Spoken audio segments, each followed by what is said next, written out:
아주 험악하고요, 아주 저질스럽고 비열한 조폭 3명이, 조직 폭력배 3명이 한 교도소 방에 있습니다.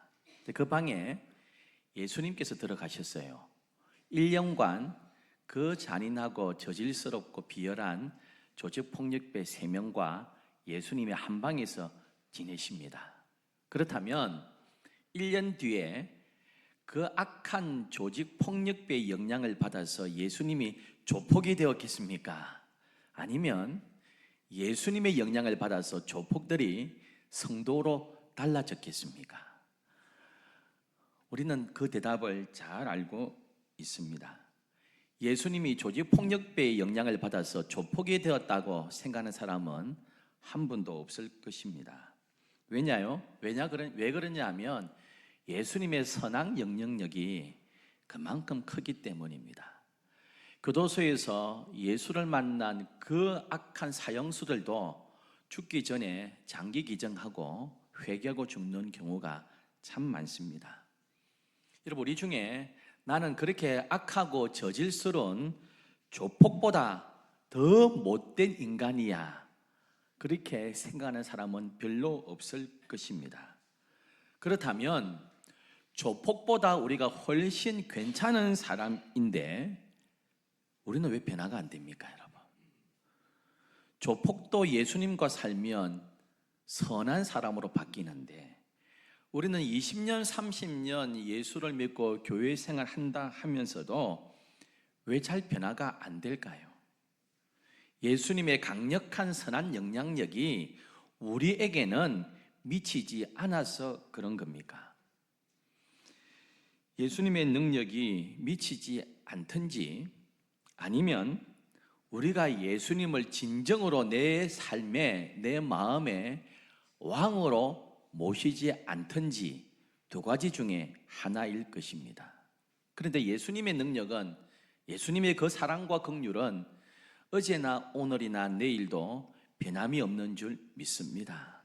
그러면 답은 두 번째 아닙니까? 우리가 교회 생활 이렇게 오래 해도 여전히 내 주장, 내 고집, 내 인격 달라지지 않는 이유는 예수님을 내 삶의 주님으로, 예수님은 내 마음의 왕으로 모시지 않고 살기 때문입니다. 여러분, 내 인생의 진짜 주인은 누굽니까? 내 삶의 진짜 왕은 누구로 모시고 있습니까? 내가 내 인생의 주인입니까? 내가 내 삶의 왕입니까? 아니면 정말 예수 그리스도가 내 삶의 왕이시고 나를 다스리시고 있습니까? 예수님이 나의 왕이 아니시라면 나는 세상과 타협하며 살 수밖에 없고요, 세상의 길로 동화되어 갈 수밖에 없습니다. 이스라엘 왕들 가운데 수많은 왕들이 있는데요, 여러분, 그 왕들이 처음에 왕으로 등극할 때에 나는 처음부터 깃길로 가야지, 나는 처음부터 우상숭배로 가야지 하는 왕들은 없었습니다. 처음에는 하나님을 잘 섬긴다고 했지만 갈수록 타락해서 나중에 변질된 왕들이 대부분이었습니다. 자신의 왕권은 눈에 보입니다. 자신 밑에 굽실거리는 사람들은 보이는데 참 인생의 왕 되신 주님은 보이지 않으니까 자기가 이 나라의 왕인 줄 알고 그렇게 권력을 왕 삼고 명예를 왕 삼고 살아가다 보니까 타락한 왕이 되어버렸습니다. 북이스라엘 나라 가운데 가장 악한 임금을 꼽으라면 아합 왕입니다. 아합 왕은 결혼하는데요, 자기의 왕비를 이스라엘 백성으로 삼지 않고 북이스라엘 바로 위에 있는 작은 시돈 나라의 공주를 자기의 아내로 정략 결혼합니다. 이유가 뭐냐 하면 시돈과 두로가 너무 잘 살았기 때문입니다. 페니키아 지역이거든요. 지중해 해상의 모든 돈을 다 끌어왔습니다. 그래서 두로와 시돈 땅은요, 경제적으로 어마어마하게 잘 살았습니다. 그래서 그 경제력에 도움을 받으려고 시돈 왕의 공주를 데려와서 정략 결혼을 했습니다. 그런데 이 이세벨이라는 왕비가 오면서 그냥 온 것이 아니라 그 시돈 나라의 바알과 아세라를 비롯한 모든 잡다한 우상들을 다 가지고 와서 북이스라엘 곳곳에 우상의 산당들을 다 세우고 우상 숭배의 길로 들어가게 한 것입니다. 경제적인 도움을 받으려고 하니까요, 우상을 세우는데 다 세웁니다. 여러분, 70년대 오일 쇼크가 있을 때예요. 중동에서 우리나라에 이슬람 사원을 세우라 했습니다. 그래서 남산동에 모스크 이슬람 사원이 서 있습니다. 여러분, 나하고 정략 결혼하기 위해서는 우리나라의 우상을 가져와야 됩니다. 내가 믿는 신을 가져와야 됩니다. 같이 섬겨야 됩니다. 하니까 온갖 바알과 아세라 잡다한 신당들을 곳곳에 세워놓고 경배하기 시작했습니다. 왕이 경배하니까요, 장관들도 따라갑니다. 여러분, 거기에서 콩고물 좀 얻어먹으려고 하고 한 자리 하고 싶은 사람들 다 같이 우상 앞에 경배하기 시작합니다. 하급 관리까지 가서 경배하니까 백성들도 따라가기 시작했습니다. 이 아합과 이세벨이 북이스라엘 전체를 우상 숭배 길로 끌고 갔습니다. 아합 왕도 악한 왕이지만 왕빈 이세벨은요 더 악합니다. 하루는 이런 일이 있었어요. 왕궁 옆에 아주 기름지고 괜찮은 포도원이 있었습니다. 아합 왕이 그 포도원을 자기가 갖고 싶었어요. 주인을 불러가지고 시세보다 몇 배를 쳐줄 테니까 팔아라고 이야기했습니다. 근데 포도원 주인이 왕이시 안 됩니다. 제 것이 아닙니다. 조상들로부터 대대로 물려받았고 대대로 물려줄 땅이라서 내가 처리할 수 없습니다. 시세에 몇 배를 쳐주어도 그냥 팔 수 없는 땅입니다. 너무너무 죄송합니다 하고 가버렸습니다. 여러분, 이 일이요 아합 왕의 근심이 되었습니다. 너무너무 갖고 싶은데 가질 수가 없어가 근심 중에 있으니까 아내 이세벨이 물었습니다. 그랬더니 차초지종을 이야기했더니 그건 뭐 걱정하세요. 죽여버리면 되지 뭐. 죽여버리고 빼앗으면 되지. 어떻게 죽이냐? 그건 안 되지 않느냐? 괜찮습니다. 거짓 정인들을 세우면 됩니다 했습니다. 당시에 DNA가 있습니까? 녹음기가 있습니까? 정인 2명 이상이면 확실한 사실로 인정했습니다. 그래서 하나님을 모욕하고 왕을 욕하고 다닌다는 거짓 정인들을 몇 사람 세워서 저 포도원 주인이 하나님을 모욕하대요. 왕을 욕하고 다니대요. 사형 선고를 내려가지고 죽여버렸습니다. 겉으로 볼 때는요 절차를 거쳐서 정확한 법리대로 법의 판결을 내려서 사형시키고 그 땅을 빼앗아 버렸습니다. 참 악한 부부 아닙니까? 이런 일들이 비일비재하고 점점 우상 숭배 길로 들어가자 여호와 하나님께서 참고 참으시다가 더 이상 견딜 수가 없어서 이들을 내치기로 하셨습니다. 그래서 예후라는 인물을 세우셔서 혁명을 일으키게 하고 새 왕조를 건설하게 하셨습니다. 당시에 위대한 선지자였던 엘리야가 승천하고요, 이어서 엘리사가 있었습니다. 엘리사 선지자가 선지 학교를 세우고 제자들을 양성하고 있었는데요, 그 선지 동산의 한 제자를 왕한테 보내어서 그 예후에게 보내어서 하나님의 말씀이 군사를 일으켜서 아합과 이세벨을 죽이고 우상 숭배하는 사람들을 다 죽이고 모든 우상의 신전을 다 없애라고 합니다 했습니다. 그 이야기를 들은 예후가 군대를 일으켜서 혁명을 일으켰습니다. 그리고 아합을 죽이고 이세벨을 죽이고 그 일에 앞장섰던 모든 우상 숭배자들을 처단했습니다.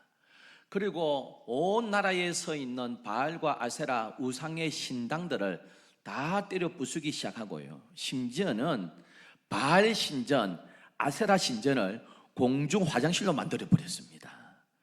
그리고 하나님께로 돌아오게 하고요, 종교 개혁을 일으켰습니다. 그것이 오늘 본문의 내용의 배경입니다. 그런데 놀라운 것은 하나님께서 이렇게 말씀하셨어요.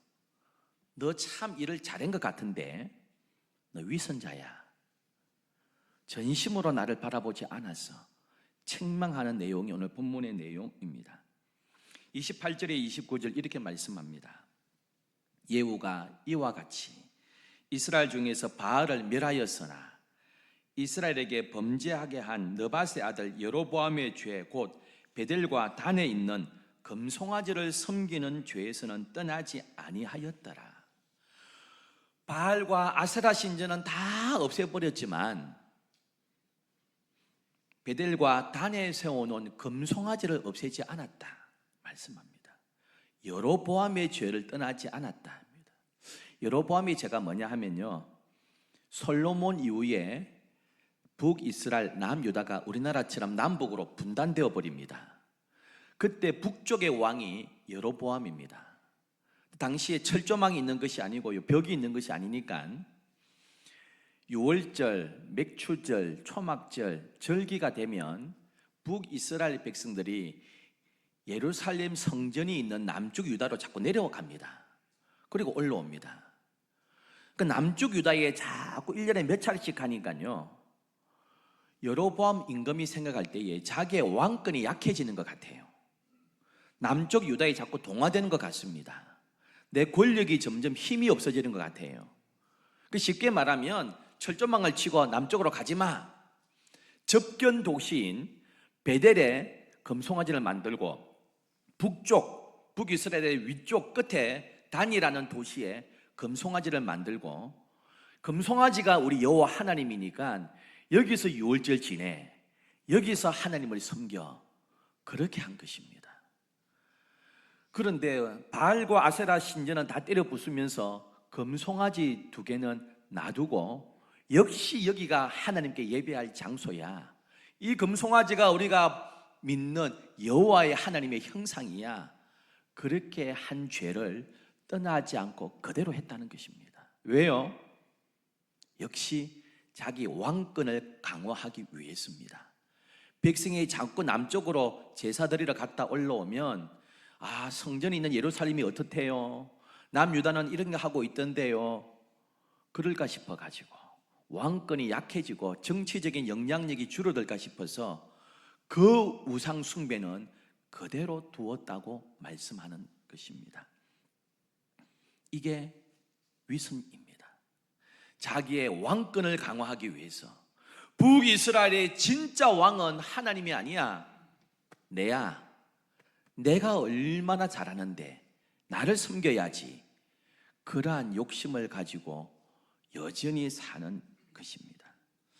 사랑하는 성도 여러분, 예후는 하나님을 섬기고 하나님의 명령을 받들어 하나님을 인생의 왕으로 섬긴다고 했지만, 결국은 내가 왕인데 뭐, 내가 이 땅의 임금인데 뭐, 백성이 내 말 들어야지, 뭐하러 저 예루살렘 성전까지 예배하러 가, 내가 왕이야, 그렇게 주장하고 있는 것입니다. 여러분, 우리가 예수 믿는다 하지만 내 마음 가운데, 내 마음의 왕좌에 누가 앉아 계십니까? 하나님이 내 인생의 주인이십니까? 하나님께서 내 인생의 왕이십니까? 아니면 하나님을 내가 부리는 종으로 여기고 있습니까? 돌아가신 김중곤 목사님의 어록 가운데 유명한 백문일답이 있습니다. 여러분 아시죠? 인생의 100가지 질문에 대답은 오직 한 가지, 예수 그리스도라는 것입니다. 너 왜 학교 가냐? 예수 그리스도. 너 왜 사업하냐? 예수 그리스도 위하여. 너 왜 사냐? 예수 그리스도 때문에 삽니다. 너 왜 밥 먹냐? 예수 그리스도를 위해서 밥 먹습니다. 너 왜 운동하냐? 예수님께 영광 돌리기 위해서 그렇습니다. 모든 인생의 질문의 답은 예수 그리스도라고 외쳤습니다. 그럼 정말 그렇습니까? 우리가 주일날 이렇게 교회에 와서 나름대로 열심히 찬송하고 기도하고 예배하지만, 교회 문을 나서는 그 순간부터 우리가 불신자와 똑같이 살아가는 내 모습 아닙니까? 가끔씩 제 은사 목사님하고 통화하는데요, 그 목사님 자주 그런 이야기 하세요. 어제도 제가 늦게 통화하는데 그 말씀 하세요. 했던 말씀인데요, 또 자꾸 하세요. 아무리 우리가 예수 믿어도 변화가 잘 안 된다. 변화가 잘 안 된다. 이게 설교자의 고민이기도 합니다. 옥하나 목사님이 위대한 설교자거든요. 돌아가신 그 서울 사랑의 옥 목사님, 변화가 안 된다. 설교들어가 변화가 안 되니까 공부하자, 제자 훈련하자. 그럼 설교자의 고민이 이겁니다. 설교를 들어요, 성도들이. 야, 오늘 우리 목사님 설교 너무 좋더라. 목사님 설교가 너무 은혜롭더라. 이거 몇 점이냐? 60점입니다. 오늘 60점짜리 설교했다. 오늘 내가 60점짜리 설교했다. 100점이 뭐냐? 주먹을 쿵쿵 쥐고요, 눈물을 흘리면서 그래, 그렇게 살아야지. 나도 나가면 오늘 그렇게 살아야지. 이래야 100점짜리 설교. 야, 오늘 너무 은혜롭더라. 말씀 너무 좋더라. 60점 설교입니다. 이게 설교자의 고민이기도 합니다. 교회에서 신앙생활 잘하는데요, 월요일부터 내 일터에서 가정에서 살아가면서 불신자와 똑같은 모습으로 살아가는 내 모습 아닙니까, 여러분? 그러니까 교인들이 세상의 가십거리가 되고요, 비난이 되어 버립니다. 교회에서 모습하고 일터의 모습하고 가정의 모습하고 다릅니다. 안 믿는 불신자들이 볼 때에 교인들이 거룩하고 신실해야 되는데요, 삶의 내 현장에서 안 믿는 사람하고 별반 차이가 안 납니다. 도리어 더 얌체 짓을 할 때가 많습니다. 그러면 그렇지 않은데 그런 분들이 눈에 더 많이 들어오니까요, 도매급으로 교회가 욕먹고 성도들이 욕먹는 것 아닙니까? 방송에 자주 나오시고 책도 많이 적은 유명한 목사님이 부산에 집회하러 오셨어요. 그래서 그분의 글에 이렇게 돼 있더라고요. 그래서 그 부흥회하러 오셨는데 그 부흥회 개최한 담임 목사님하고 낮에는 집회가 없으니까 부산 구경시켜드리겠습니다 하고 남포동에 시장에 갔습니다. 그래서 분식집에서 이것저것 김밥도 먹고 떡볶이도 먹고 이렇게 하는데요, 그 남포동하고 깡통시장을 구경하러 다니는데 이게 부산의 교인들이 많이 알아보는 겁니다. 목사님, 아무개 목사님 아니세요? 방송 많이 봅니다. 목사님 책도 사봤습니다. 분식점 가가지고 김밥 먹고 하는데요, 옆에 밥 먹고 있는 청년들이 아무개 목사님 사인 좀 해주세요. 가는 데마다 알아봅니다. 왜? 방송에 자주 나오니까요. 그래서 안 유명하신 그 부흥회를 개최한 교회 목사님이 물었습니다. 목사님, 가는 곳마다 얼굴이 알려져 가지고 많이 불편하시겠습니다. 근데 이 부흥사 목사님이 그런 이야기를 하셨어요. 내가 처음에 젊은 시절 부목사 시절에 교회에서 마련해 준 아파트에 살았는데 그 아파트에도 우리 교인들이 많이 살았습니다.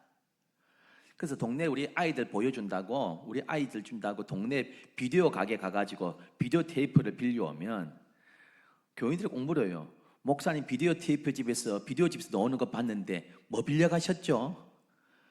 19금짜리 빌려갔으면 이거 참 얼굴이 부끄럽고 한대요.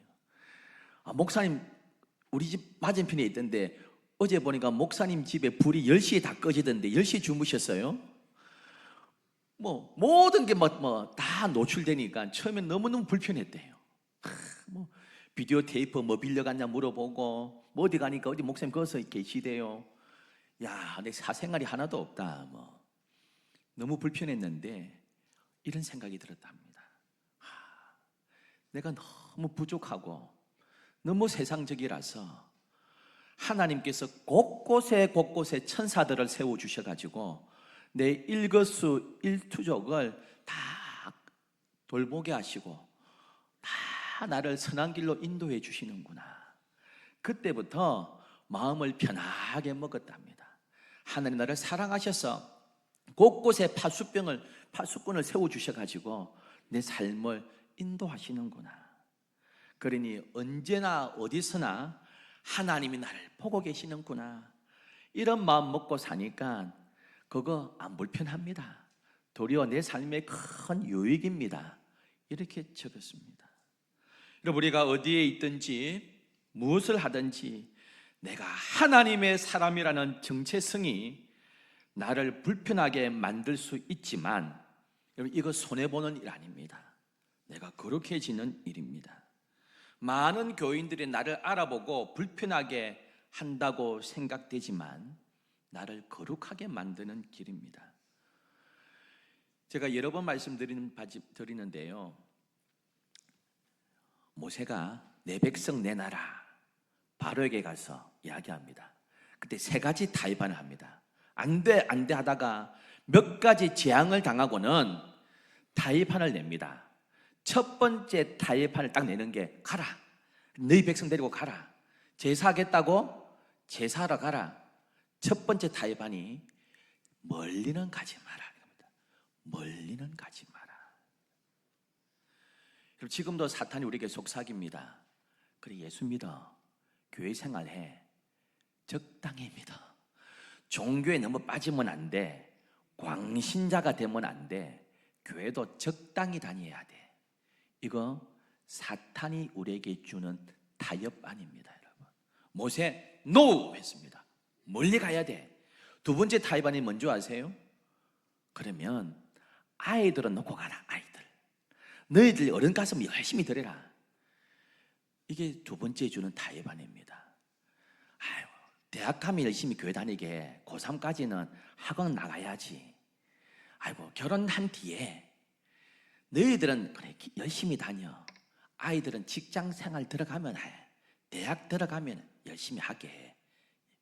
모세, 아니야, 아이들도 가야 돼. 세 번째 타협안이 뭔지 아세요? 그러면 가라, 아이들 다 데리고 가라.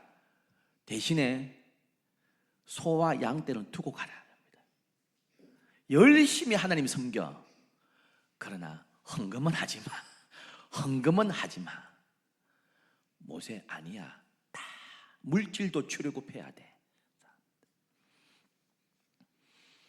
여러분, 적당히 거리두고 신앙생활하는 거, 이거 편한 것 같죠? 하나님은 위선이라고 합니다. 잘못된 신앙이라고 책망합니다. 예후라는 임금이 여로보암처럼 내가 왕이야, 하나님을 섬기지만 내 인생의 주인은 나야, 그렇게 말하고 있습니다. 그러니 예루살렘 성전에 가지 마, 여기서 제사해, 금송아지 앞에서 제사 드리고 내 말 들어, 내가 왕이니까, 그 말하고 있습니다.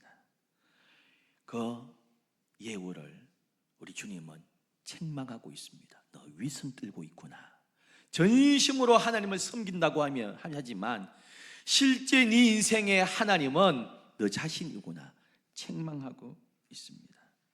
예후는 개역의 기치 아래 무섭게 몰아붙였지만 한 가지 포기하지 못했습니다. 이건 안 돼. 내 왕권이 흔들리는 것은 안 돼. 내가 왕인데, 그렇게 말하고 있습니다. 그래서 30절에 31절에 하나님 이렇게 말씀하세요. 여호와께서 예후에게 이르시되 네가 나 보기에 정직한 일을 행하되 잘 행하여 내 마음에 있는 대로 아합집에 다 행하였은즉 네 자손이 이스라엘 왕위를 이어 4대를 지내리라 하시니라.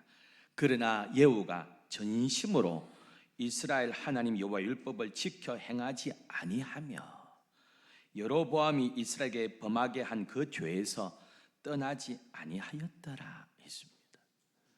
자기 인생의 하나님은 자기라고 생각했습니다. 북이스라엘의 왕은 자기라고 생각했습니다. 하나님이 왕이 아니야, 내가 왕인데.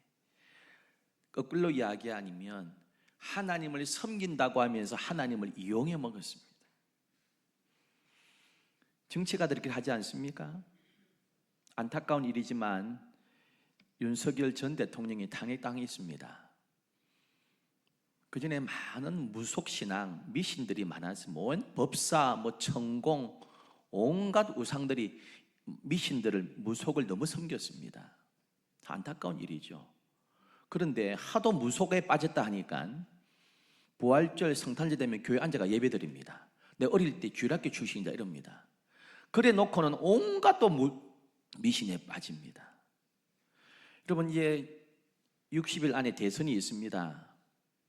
그 사이에 또 우리 교회 절기가 있는지 모르겠지만 후보들이 또 교회 와서 예수 안 믿어도 교회 와가지고 앉아서 나 한 표 찍어 줍소 하고 큰 교회 방문할 것입니다. 큰 절에도 방문할 것입니다. 신앙을 정치에 이용해 먹는 것 아닙니까? 부산에 한 정치인이 있습니다. 제 대학교 입학 동기입니다.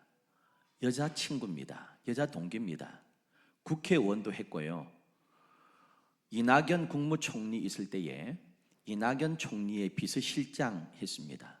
국무총리 비서실장이 차관급이 돼요. 2년 전에 또 국회의원 출마했다가 낙선했습니다. 또 2년 뒤에 또 출마할 겁니다. 그 지역구 위원장으로 계속 다지고 있습니다. 근데 그 지역에 선배 목사님이 저보고 그래요. 모임에 갔더니 몇 년 전에 그 아무개 의원은 진짜 예수 믿는다. 표를 얻기 위해서 큰 교회 안 가고 100명도 안 모이는 조그만 교회 이번에 권사 피택됐다 하더라고요. 그래서 한 2년 전에 2, 3년 전에 권사 취임했습니다. 표를 얻으려면 그 지역에 큰 교회 가야 되지요. 그런데 그 지역의 작은 교회에 매주 안 빠지고 출석하면서 권사로 교회를 섬기고 있습니다. 우리는 어떻습니까? 신앙을 이용해 먹지는 않습니까?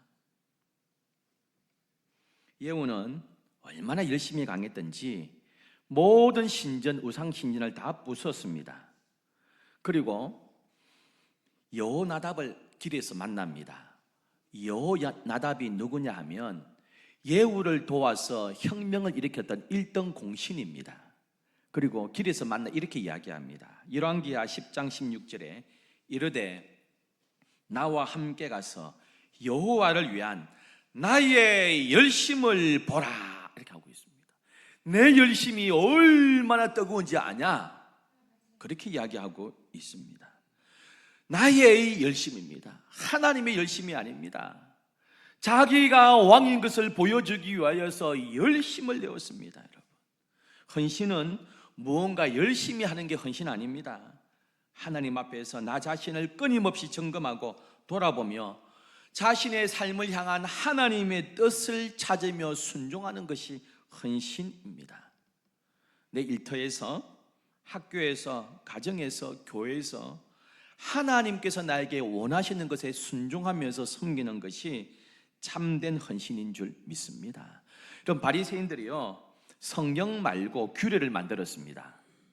그래서 이거 하지 마라 하지 마라 이런 규례를요 200 하라는 것을 248개 만들고 하지 마라 하지 마라 하지 마라 이거를 365개 만들었습니다. 성경에 있는 거 말고도요. 안식일에 이거 하면 안 된다 하면 안 된다 하면 안 된다 요거 39개 만들었습니다. 예를 들면 이렇게 들면 안 된다. 손바닥으로 든 것은 노동한 것이다. 율법을 어긴 것이다. 이런 규정 만들어놨습니다. 근데 자기가 뭘 옮겨대잖아요. 이리 들면 이거 노동한 것, 율법을 어긴 것, 안식일을 어긴 것. 그래서 뭐라고 만든 줄 아세요?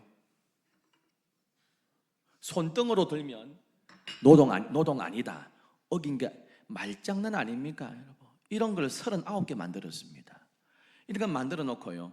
안 지키는 사람을 경멸하고 안식을 어겼다고 책망했습니다. 우리 주님은 외식하는 자들아, 회칠한 무덤아 아주 책망했습니다. 자기의 열심 아닙니까? 자기의 열심이요. 사랑하는 성도 여러분, 내 인생의 주인은 진짜 누굽니까? 내 삶의 왕은 누굽니까? 예후는 자기 열심 가지고 살았고요. 내가 북이스라엘의 왕은 나다. 하나님을 섬기러 예배하러 가는 것도 못하게 하고 내 왕권이 약해질까 봐 나를 섬겨라 하고 있었습니다. 그러니 변화가 안 됩니다. 변화가 안 됩니다. 사랑하는 성도 여러분, 내 인생의 왕은 여호와 하나님이시라고 고백하시기를 소원합니다. 여러분, 하나님을 내가 부리는 종 아닙니까? 여러분, 우리 인생은 하나님의 사람으로 살아야 될 줄 믿습니다. 하나님을 진짜 왕 삼고 주님의 명령이라면 모든 걸 순종할 자세를 가지고 사는 그 사람을 오늘도 하나님께서 찾고 계신 줄 믿습니다. 기도하겠습니다. 하나님 아버지, 예수님을